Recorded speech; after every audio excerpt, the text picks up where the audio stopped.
संकष्टी चतुर्थी तर दर महिन्याला येते, पण अंगारकी चतुर्थीचा योग वर्षातून फार कमी वेळा येतो.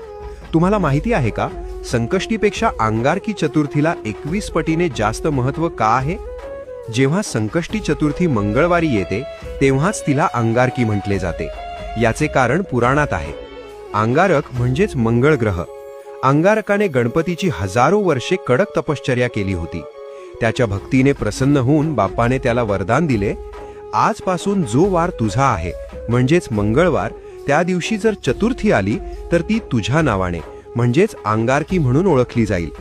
या दिवसाचे महत्त्व खूप मोठे आहे. शास्त्र सांगते की वर्षभर येणाऱ्या सर्ण संकष्टी केल्यावर जे पुण्य मिळते ते पुण्य फक्त एक अंगारकी केल्याने मिळते. ज्यांच्या पत्रिकेत मंगळ दोष आहे किंवा ज्यांना कर्जातून मुक्ती हवी आहे त्यांच्यासाठी हा दिवस सुवर्ण संधी असतो.